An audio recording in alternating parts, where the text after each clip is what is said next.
Olá pessoal, muito prazer. Meu nome é Roger Vieira. Sejam todos bem-vindos ao meu canal. E hoje nós estamos com mais um episódio do nosso quadro de entrevistas com brasileiros aqui nos Estados Unidos. E hoje nós estamos trazendo o Rodrigo. Manda um alô pra galera aí, Rodrigo. Oi, Roger, tudo bem? Oi, pessoal. O Rodrigo tem uma história bem interessante, galera. Ele mora no Kentucky, né, Rodrigo? Isso, atualmente eu moro no estado do Kentucky, depois eu morei em Massachusetts. Antes, né? No caso, eu morei em Massachusetts antes de mudar para o Kentucky. E hoje nós vamos conhecer um pouquinho da história de vida do Rodrigo e saber como que é morar lá no Kentucky, né? Nós vamos pegar várias informações com ele, tirar várias dúvidas e conhecer um pouquinho da história de vida do Rodrigo. Rodrigo, muito obrigado por você ter aceito o convite da entrevista. Comece se apresentando, fala um pouquinho de você, da onde você é do Brasil e como que surgiu, na época, a ideia de vir aqui para os Estados Unidos. Antes de vir para os Estados Unidos, eu morava em Americana, interior de São Paulo.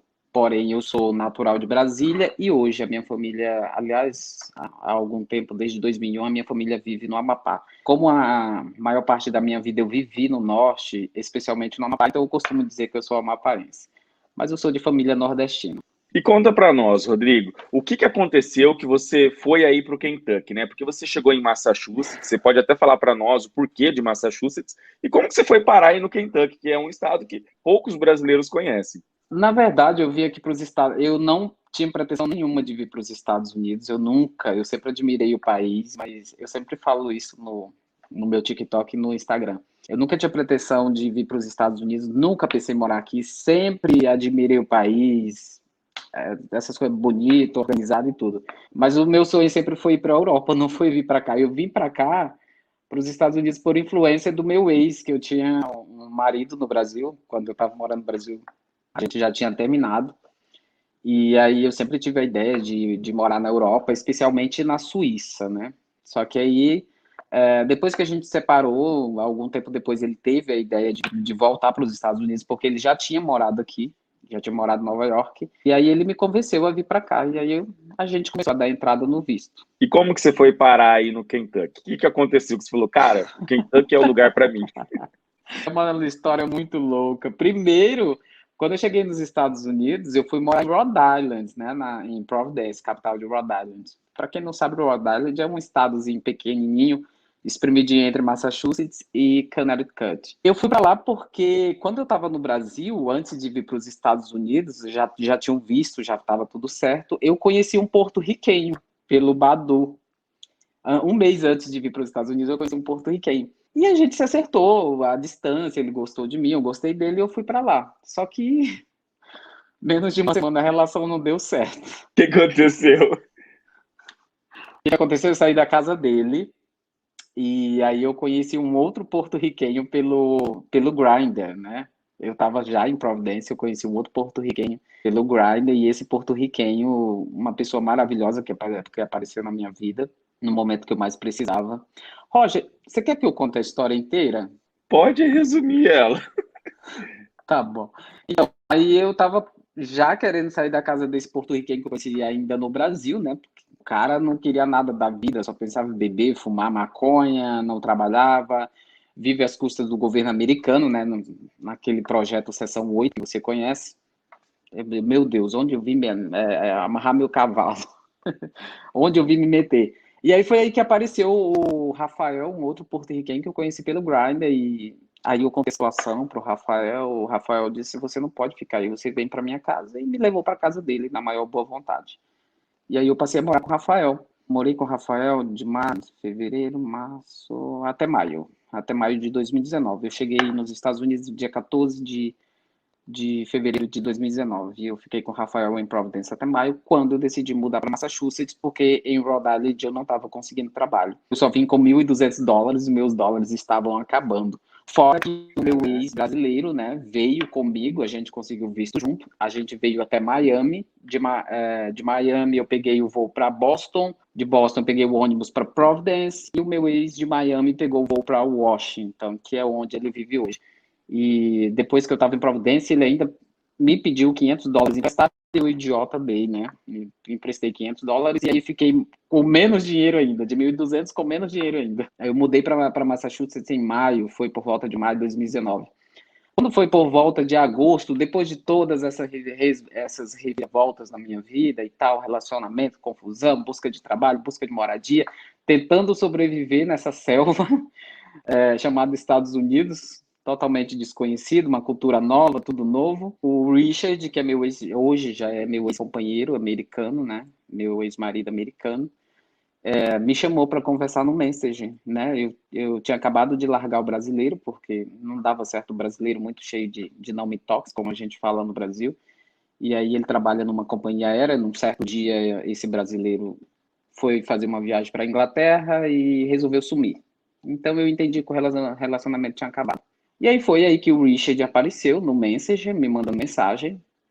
E, sendo que o Richard eu já tinha conhecido no Brasil, ele já tinha mandado mensagem para mim, solicitação de amizade no Facebook.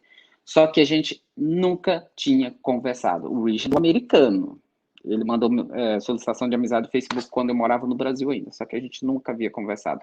A primeira vez que a gente começou a conversar foi nesse meio aí, por volta de agosto, setembro de 2019, depois que eu mudei para Massachusetts. E aí a gente começou a conversar, a trocar ideias, o que ele pretendia da vida e tal. Ele estava em busca de marido, tinha acabado de sair tinha acabado de se divorciar, né? Que ele tinha sido casado com uma mulher, mas ele sempre teve a convicção de que é gay. E aí ele estava buscando um companheiro, e aí a gente começou a conversar e trocar ideias. Aí a gente foi se envolvendo à distância, foi se envolvendo, se envolvendo, se envolvendo. A gente conversou mais ou menos agosto, setembro, outubro, novembro, dezembro, uns 5 meses por aí. A gente ficou se relacionando à distância. Eu em Massachusetts e ele aqui no Kentucky. E aí foi quando ele fez a proposta de eu mudar para o Kentucky, né? Eu queria que ele mudasse para lá. Nesse período todo de conversa entre eu e ele, eu queria que ele mudasse para Massachusetts, só que ele não podia, porque o trabalho dele aqui, ele estava mais estabilizado, já estava mais de 5 anos no trabalho. E eu não, né? Recém-chegado no país, trabalhando em 2 restaurantes, então seria mais viável eu mudar para cá, né? Até por causa das ideias de relacionamento que ele tinha e tal. E aí ele me convenceu a mudar para o Kentucky, e aí a gente marcou em dezembro de 2019, eu vim para cá, ele comprou a passagem para o dia 31 de dezembro, e dia 31 eu vim para cá, como se diz no Brasil, de mala e cuia. Tá certo. E conta para nós, Rodrigo, como que foi a sua adaptação, né, à vida aqui nos Estados Unidos? Porque como você mencionou, né, eu acho que foi a sua primeira vez aqui, né? E como que foi tudo isso para você? Você já falava inglês ou não? Como que foi sua Não, adaptação à menino, nada de cultura, inglês, o nada, clima? só thank you e nada mais. Eu costumo dizer que eu sempre. Eu nasci aqui, praticamente eu nasci aqui, eu não tive dificuldade nenhuma. Por quê? Porque, assim, super combino com a cultura do país, essa organização mais organizada do que o nosso país. É uma cultura de gente que não se importa com a vida dos outros, é cada um tomando conta da sua. As leis funcionam. É tipo, por exemplo, no Brasil existe muito a vizinhança que coloca música alta, né? E aqui não tem isso, e eu super me identifico com tudo isso. Então, não tive dificuldade nenhuma. Praticamente, eu já nasci aqui nos Estados Unidos. Não tive dificuldade nenhuma para me adaptar. Então vamos entrar um pouquinho mais no estado, né, do Kentucky em si. Você consegue falar para nós como que é o clima aí no Kentucky, para a galera saber? Olha, o clima no Kentucky, ele não é tão frio como Massachusetts, por exemplo, no inverno. Ele, digamos que é um frio tolerável, muito bom. Aqui e acolá dá uma bem baixa temperatura, cai bastante, mas na maioria do tempo é muito bom. É meio termo, sol, frio, sol na medida. Eu digo assim, na medida, não é exagerado, não tem aquele acúmulo de neve, aquele inverno super rigoroso como Massachusetts, não.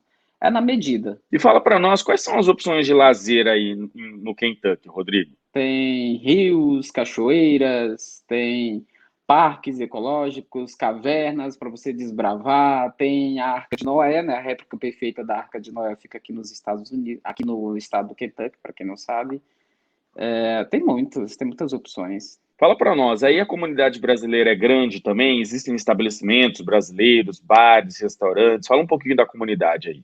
Outros estados como Massachusetts, Flórida, Califórnia, não, a comunidade é bem pequena, mas tem brasileiros, principalmente na cidade de Louisville, que é a maior cidade aqui do estado. Aqui também tem Lexington, eu moro atualmente na segunda maior cidade do estado, aqui tem por volta de 400 mil habitantes, mais ou menos isso. E Louisville tem mais de 1.200.000 habitantes. Então, a comunidade maior de brasileiro, não é tão grande, né? Mas se concentra lá. E tem estabelecimentos em Louisville, tem restaurante de comida brasileira. Também tem supermercados de hispanos que vendem produtos brasileiros. Por exemplo, aqui na cidade tem a rede de supermercados Las Américas, que você encontra tudo do Brasil lá. Não é de brasileiro, mas você encontra. Mas tem estabelecimentos sim de brasileiros, mas não aqui em Lexington. Eles se concentram mais em Louisville, que é a maior cidade. E fala para nós os trabalhos que você já fez até hoje aqui nos Estados Unidos, e quais são as opções de trabalho que tem aí no Kentucky para a galera saber. O que eu fiz até hoje nos Estados Unidos, mais foi dishwasher e ajudante de cozinha.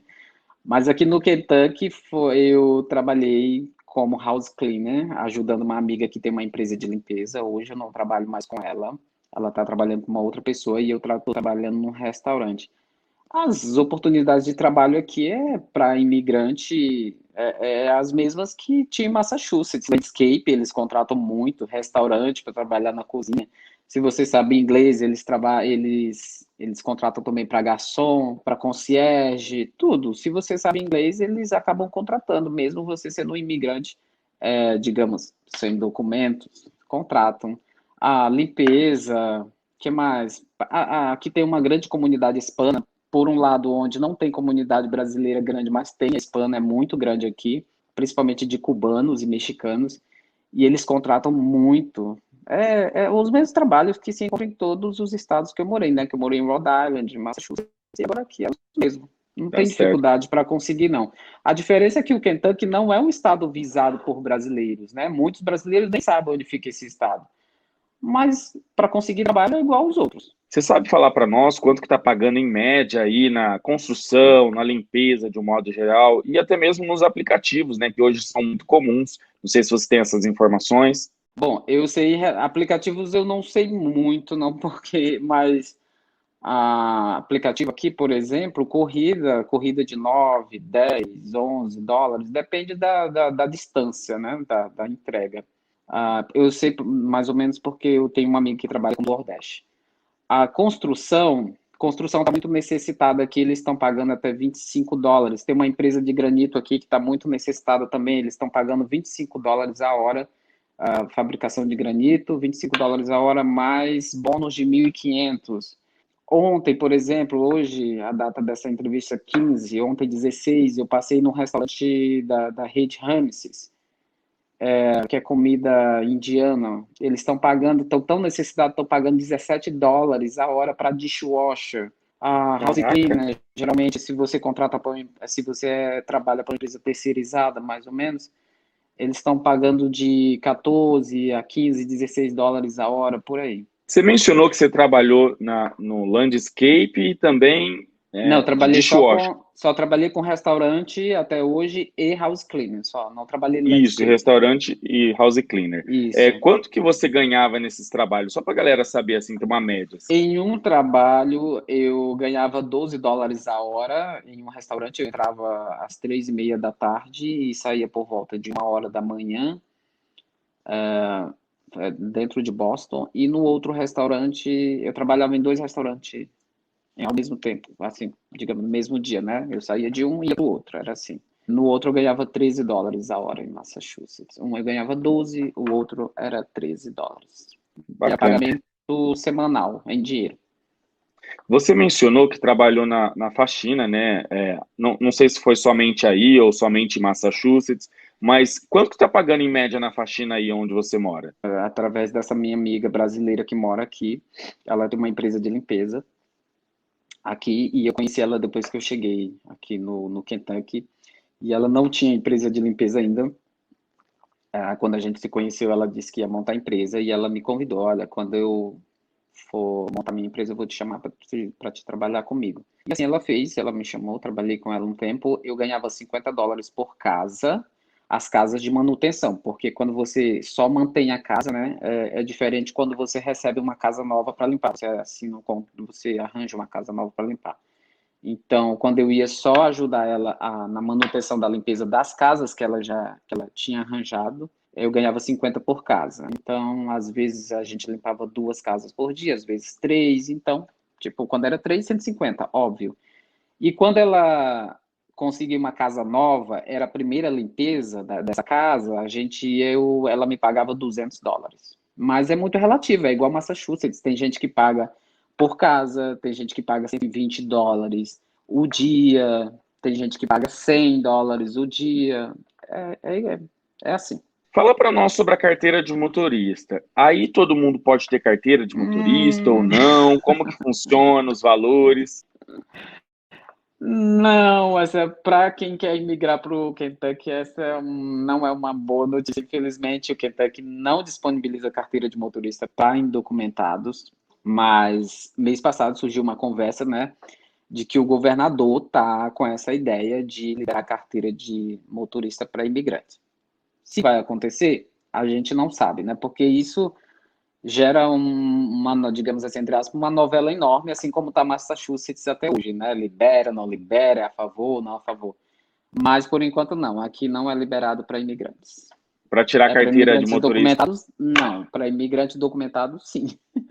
Entendi, tá certo. Então, uma pessoa que vem como estudante, visto de trabalho, Não, com green visto de card, estudante, pode. sim. Com visto de trabalho, sim. Só, por exemplo, uma pessoa que vem para o Kentucky e acaba ficando ilegal, aí não tem como tirar, não.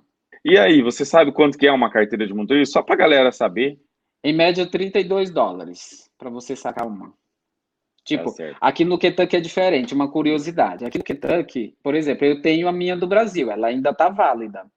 Então, quando chegar o tempo de eu tirar minha carteira aqui do Kentucky, eu vou lá no DMV, pago a taxa de $32. Se a minha carteira de motorista estiver válida, eu não preciso fazer aula prática e nem teórica, só pago e eles emitem a carteira. Agora, se não tiver válida, se já tiver passado da validade, eu vou ter que fazer as aulas tudo de novo.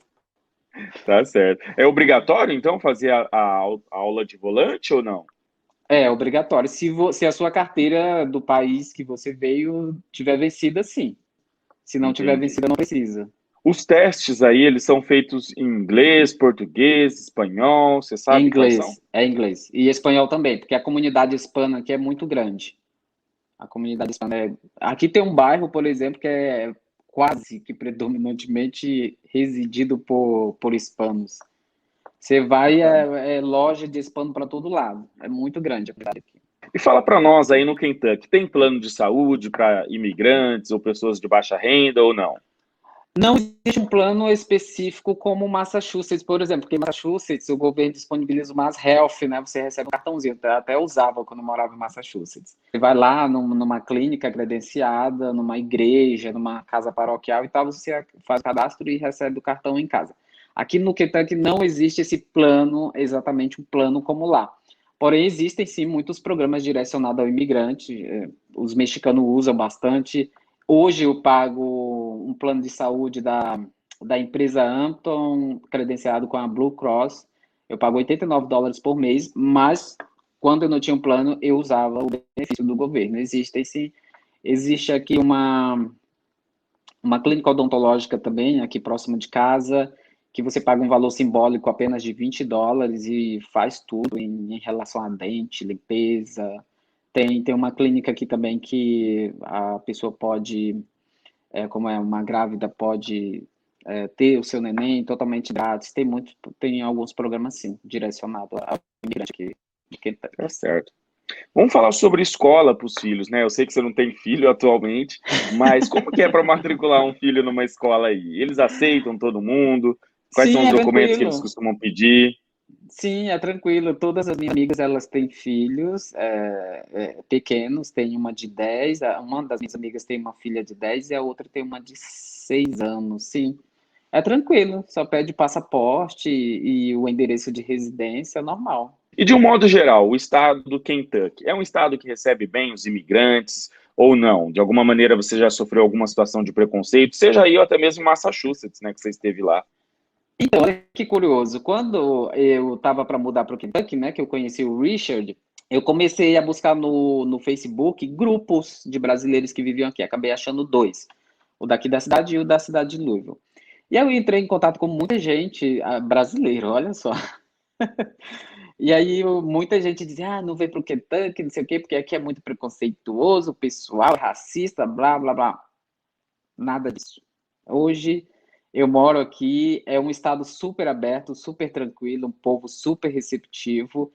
E assim como a maioria dos americanos, quando você fala que é brasileiro, eles ficam muito contentes. Ah, o Brasil, que legal e tal. Eles só veio, na verdade, eles têm como referência o Brasil samba e carnaval, né? Samba, carnaval e algumas outras coisas. Então, eles já falam logo isso. Mas é um estado muito aberto. Aqui tem indiano, tem cubano, mexicano, guatemalteco, tem chinês, coreano. Os donos do restaurante que eu trabalho, eles são coreanos. Aí então, mas assim, resumindo, não é nada do que falavam para mim. É um estado super legal, muito aberto, tranquilo, muito receptivo. Tá certo. Apenas é um pouco desconhecido pelos brasileiros. E fala para nós um pouquinho sobre o custo de vida, né? Para a gente poder saber como que é aí. Qual que são os valores dos aluguéis, para a galera saber? Vocês têm uma média aí dos valores de quartos, casas, apartamentos? E esse é o que eu mais sei, porque o pessoal pergunta muito, né? Eu até falo. Eu acho que, assim, das pessoas que fazem vídeo da internet, eu sou o único que moro no Kentucky. E o pessoal pergunta muito sobre aluguel. Eu pago US$ 600 nesse apartamento. Esse apartamento tem 2 quartos, banheiro, cozinha, tudo divididozinho. US$ 600 aqui no condomínio.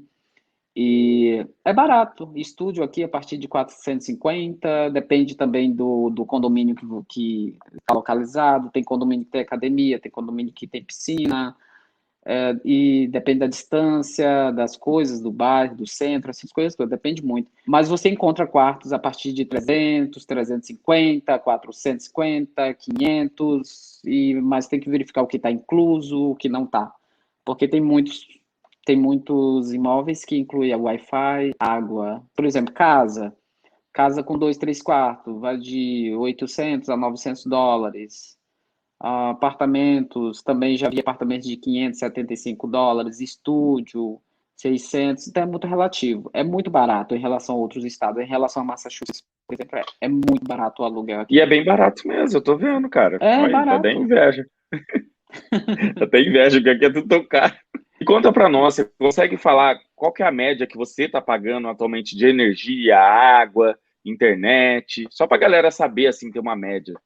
Olha, a minha internet eu contratei 200 mega, R$ 49,95, já incluso impostos. Energia chega mais ou menos uns US$ 30 por mês, até porque eu sou muito econômico. Tipo, eu saio, apago a luz, e assim. Eu sou muito econômico, mas é nessa média aí, 30. Eu acho que se a pessoa usar muito é 40, US$ 50. Gás eu não pago, né? Porque o aquecedor é elétrico, então já está incluso na energia. O Tá fogão certo. também é elétrico, o que eu prefiro. Eu gosto mais de fogão elétrico do que a gás. Então, porque assim, se você tem o fogão elétrico ou aquecedor elétrico, então fica só numa coisa, você vai pagar só uma energia. Se você tem fogão a gás e o aquecedor a gás, você vai pagar 3 contas. Então, praticamente 3 contas. Por isso que eu prefiro unir tudo em uma só, é mais prático. No caso da água, você paga aí no seu condomínio ou não? Não, a água aqui, praticamente em todos os aluguéis que você vai fazer, seja casa ou condomínio, já é incluso água, não cobra. Tá certo, beleza. Telefone, você paga telefone também? Pago. Telefone vai ser desmóvel ou fixo? Pode ser os dois. Você tem os Não, eu dois? só tenho móvel. Atualmente Ninguém tem fixo aqui. Não, fixo hoje em dia É coisa do passado. coisa passar, é clichê, né? Mas é para as empresas, né? Restaurantes, essas coisas que usam. Então, eu pago US$ 70 na AT&T. Eu sempre usei AT&T desde que eu cheguei nos Estados Unidos, então eu pago US$ 70 de telefonia, o que é um preço padrão, né? Das operadoras que operam nos Estados Unidos, é um preço padrão para todos os estados. Não é porque você está no estado X, estado Y, que você vai pagar diferente. Os planos são os mesmos. Na Qual questão de celular que você tem? iPhone 12. Ah, legal, show de bola. E Eu fala sou para nós lavador de quanto. pratos com iPhone 12. Chique! Chique, né, meu amor? E fala para nós, quanto que você gasta em média de alimentação? Só para a galera saber. Eu sei que você é um cara solteiro, mas só para ter uma média, né?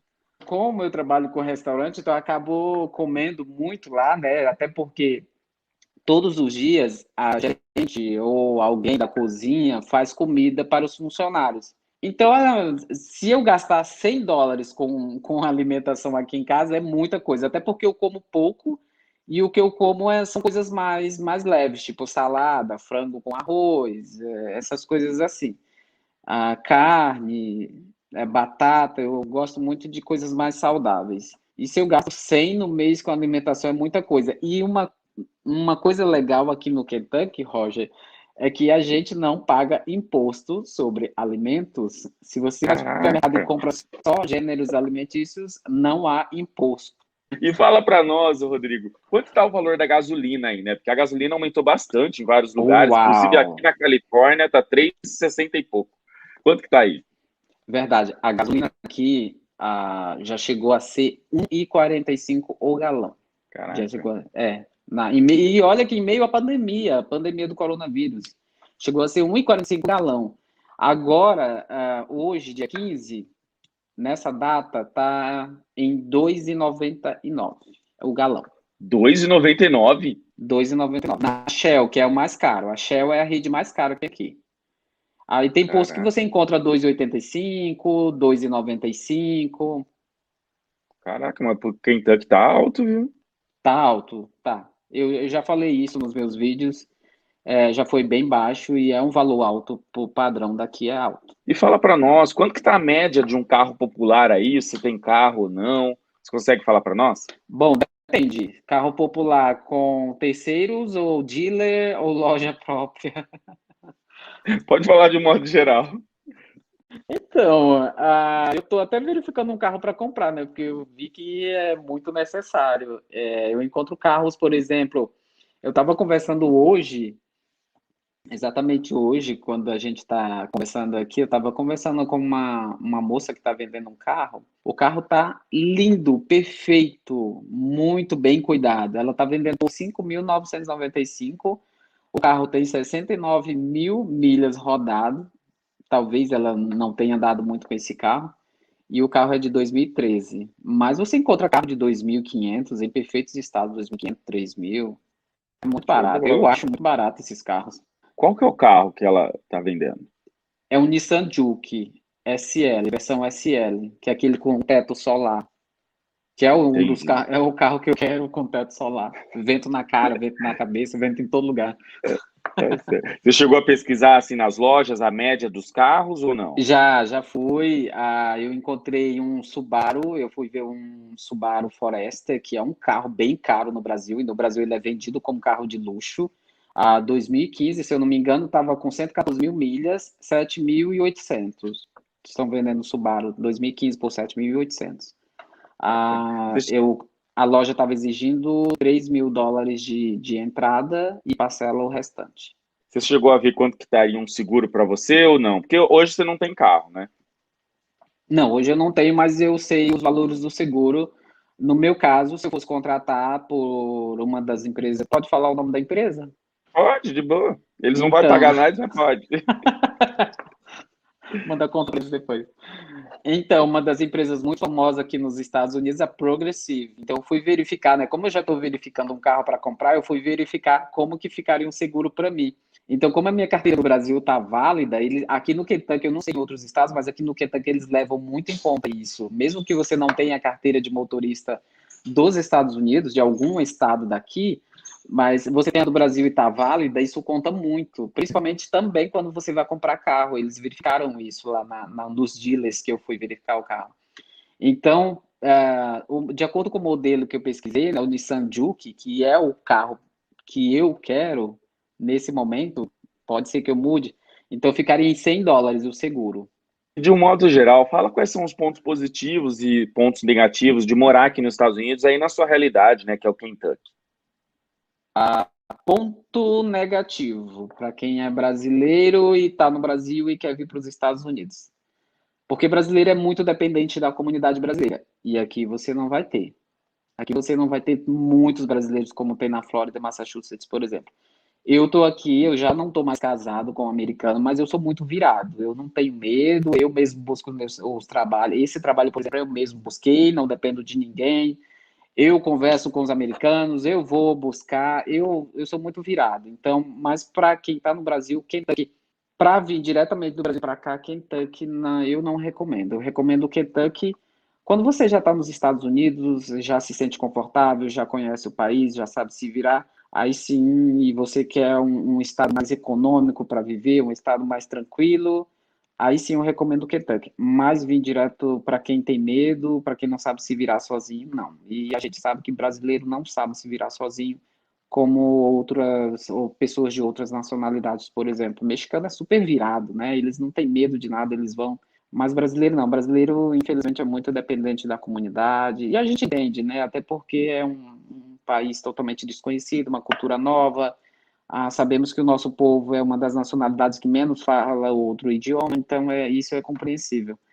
Mas vir diretamente do Brasil para o Kentucky, não, eu não recomendo. Então, isso é um ponto negativo, para quem não sabe se virar. Pontos positivos, né, eu já citei, é econômico, aluguel barato, tem muito trabalho, a remuneração é maior do que na Flórida, por exemplo, em muitos trabalhos é maior. E o ponto positivo também na questão de alimentação, que a gente não paga imposto, a energia é mais barata, a água já está incluso no aluguel, se você alugar. Então, são pontos positivos para viver no Kentucky. Em relação a outros estados, sim, essas são, principalmente aluguel, né? Porque o que, em qualquer estado que a gente vai morar, em qualquer cidade, o que consome mais da gente é aluguel. E aluguel é muito barato aqui. E você tem um canal no YouTube também, convida a galera para se inscrever, seguir as suas Meu redes Deus do céu. sociais, venda o seu peixe. O meu canal no YouTube está aposentado. Eu não fiz vídeo, já vai fazer um ano que eu não fiz vídeo. Mas tá aí, é o mesmo nome que está aparecendo aqui na tela, Rodrigo Dylan, traço USA. Esse é o meu canal, só digitar aí que vai aparecer. O meu Instagram, Rodrigo Dylan, Dylan, do jeito que está escrito aí na tela, Dylan Oficial, Rodrigo Dylan Oficial. E o meu TikTok também é o mesmo, Rodrigo Dylan Oficial. São as duas redes sociais que eu uso. Facebook eu deixei de usar. Tá Então, quem certo, quiser me beleza. seguir, esses são os meus endereços de mídia. Tá certo. E o que você fala lá nas suas redes sociais? Pra galera saber, né? O que eu vou Eu sou seguir? Eu tão quero saber. polêmico, Roger, eu sou tão polêmico. Eu falo sobre curiosidades dos Estados Unidos, eu mostro meu dia a dia, acabo respondendo haters, né? Eu ponho eles no lugar, no devido lugar deles. E aí respondo minhas seguidoras que me amam. Eu faço de tudo um pouco. Eu Tá mostro os certo, boys beleza. americanos também, né? Ah, é? O povo adora ver os boys, os loiros altos, dos olhos azuis. Aí eles Ai, ficam qual que é o seu impressionados. TikTok aqui? Eles ficam impressionados. Como você consegue tanto? Eu disse, meu amor, eu tô no Kentucky, é um estado que não tem, né? Porque os americanos ficam loucos, não sei se você já viu, mas eu tenho contato com um monte de americano, né? Então as minhas seguidoras falam, como que os americanos ficam tão loucos por você? Teve um tempo desse que eu tinha 6, gente, sem mentira nenhuma, eu tinha 6 querendo casar comigo. 6 americanos. Sério? 6 americanos querendo casar comigo. E aí elas ficam loucas, como que você consegue, como esses americanos ficam loucos pra você? Eu disse, meu amor, tô no Kentucky, é um estado que não tem muito brasileiro, né?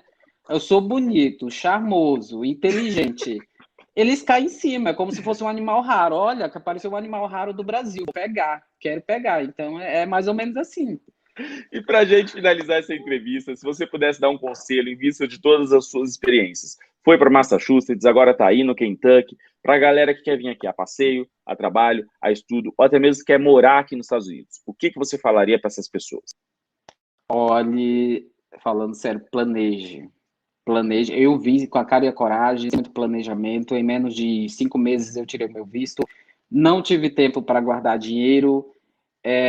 Não deu para contar a minha história aqui. O Roger já sabe a minha história, porque ele viu lá no canal do Paulo Paternes. Mas quem puder ver minha história, passei por muita coisa.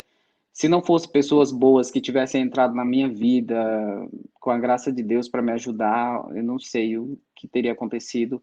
Mas graças a Deus eu tive contato com muita gente boa que me ajudou nessa jornada. Então, o que eu aconselho é que você planeje, junte o máximo de dinheiro possível para que você não fique tão dependente das outras pessoas. E é isso, mas se você tem o sonho de mudar para os Estados Unidos, quer viver nessa terra, não é fácil, não pense que é fácil, as pessoas pensam que é fácil. Hoje eu estou confortável, posso dizer que eu estou confortável, tenho um emprego estável, ah, o Roger não sabe, mas eu vou dizer agora, meus seguidores já sabem, mas na data de ontem foi 14 de junho, hoje 15, ontem eu fui promovido no restaurante, olha, um imigrante sem ainda documento, Oh, foi parabéns! promovido. né? Não vou mais lavar louça, eu vou ficar responsável pelo setor de alimentos do restaurante, eu que vou cuidar tudo, porque nesses 3 meses de casa eu aprendi muita coisa. E é isso, mas não é fácil. Hoje eu estou confortável, mas não tive uma vida fácil aqui nos Estados Unidos. Não é um país que você vai chegar e vencer logo de cara, como muita gente pensa que você vai ficar rico. Não, então planeje sua vinda, planeje com cuidado e junte o máximo de dólar possível, porque aqui, meu amor, você vai precisar, principalmente para o aluguel. E precisa saber inglês? Não exatamente, porque, por exemplo, se você for trabalhar com landscape, sempre tem hispano, você vai ter contato com espanhol, com espanhol, né? E espanhol, por mais que a pessoa não saiba falar, mas é entendível ainda. Dizem que é muito similar ao português. Restaurante também sempre tem hispano na cozinha. Eu nunca tive, né, dificuldade de arranjar trabalho por não falar inglês. Hoje eu já falo, não falo fluente, mas eu nunca tive dificuldade. Então, para conseguir esses trabalhos landscape, limpeza, restaurante, não precisa inglês, não. É claro que você também não vai ficar limitado, né? Vai vir para os Estados Unidos, vai ficar acomodado em falar só português. Claro que não, né? Você tem que procurar evoluir, tem que procurar as duas línguas mais faladas aqui nos lugares é inglês e espanhol. Então, se você puder, vir para os Estados Unidos, puder aprender as duas línguas ao mesmo tempo, o que é possível, segundo professores de idiomas, é possível você aprender uma, duas, três línguas ao mesmo tempo. Então, você aprenda, não fique limitado ao português, porque o português aqui praticamente só vai valer quando você tiver contato, você estiver conversando com outro brasileiro. Mas nos trabalhos, meu amor, não existe português. Ou é espanhol ou é inglês. Bom, pessoal, então essa foi mais uma entrevista contando histórias de brasileiros, hoje trazendo o Rodrigo. Lembrando que todas as redes sociais do Rodrigo vão estar aqui abaixo na descrição desse vídeo. Você corra lá e segue ele que tá show de bola. Se ficou alguma dúvida, deixa um comentário aqui abaixo. Se curtirem esse vídeo, deixe seu joinha, compartilhem com os amigos e não esqueçam de se inscrever no canal para acompanhar as novidades. E vamos até o próximo vídeo. Muito obrigado, Rodrigo. Obrigado, Roger. Tudo bom para você? Foi um prazer ter participado de mais um canal aqui, para um canal famoso. E estamos aí. Qualquer coisa a gente está disponível novamente. É nóis. E a gente vai voltar para contar uma outra história do Rodrigo, mas mais para frente vocês vão descobrir. É uma outra É nóis. história que ainda é segredo, só o Roger sabe. E vocês vão saber Só eu que depois. sei. Fiquem ligados.